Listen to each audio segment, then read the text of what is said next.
പാരൻസും ടീച്ചറും പെഡഗോജിയും എന്ന് വെച്ചാൽ പഠന സമ്പ്രദായവും അധ്യാപകരും രക്ഷകർത്താക്കളും കൂടി ചേർന്നുള്ള ഒരു ഒത്തുകളിയാണ് ഒരു കുഞ്ഞിൻ്റെ സ്വഭാവ രൂപീകരണം എന്ന് പറയുന്നത്. അപ്പോൾ ഞാൻ പറഞ്ഞു 87% ആറ്റിറ്റ്യൂഡാണ്, അല്ലെങ്കിൽ മൈൻഡ് സെറ്റാണ്.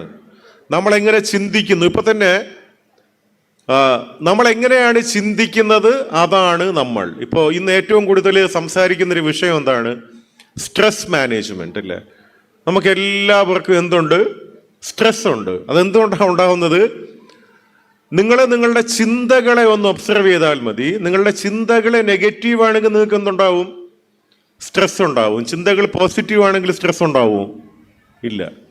അപ്പോൾ ഒരു വിഷയമുണ്ടാകുമ്പോൾ നമ്മൾ സ്ട്രെസ് ആകുന്നത് പോലെ മറ്റുള്ളവരും സ്ട്രെസ് ആകുന്നുണ്ടോ? ഇല്ല. ഒരു കുഞ്ഞു വിഷയം ഉണ്ടാകുന്നു. എക്സാമ്പിൾ, ഒരമ്മയുടെ കയ്യിലിരിക്കുന്ന കുഞ്ഞ് ഒന്ന് നിലത്ത് വീണു. ഒന്ന് സങ്കല്പിച്ചു നോക്കൂ. ആദ്യം നമ്മൾ ആരെ അഡ്മിറ്റ് ചെയ്യേണ്ടി വരും? കുഞ്ഞിനെയാണോ അമ്മയാണോ? മിക്കവാറും നമ്മളെ അമ്മയെ അഡ്മിറ്റ് ചെയ്യേണ്ടി വരും. അതെന്തുകൊണ്ടാണ്? അമ്മ ആകെ തകർന്നു പോയി. കാര്യം കുഞ്ഞ് നിലത്ത് വീണു. അമ്മ അന്താളിച്ചു പോയി. അമ്മയ്ക്ക് അറിയില്ല എന്താ ചെയ്യേണ്ടതെന്ന്. കുഞ്ഞ് നിലത്ത് വീണല്ലോ. നേരെ മറിച്ച് അമ്മ ഒരു മിടുക്കിയായ ഡോക്ടറാണെങ്കിൽ അത്രയും ബുദ്ധിമുട്ടുണ്ടാകുമോ? ഇല്ല.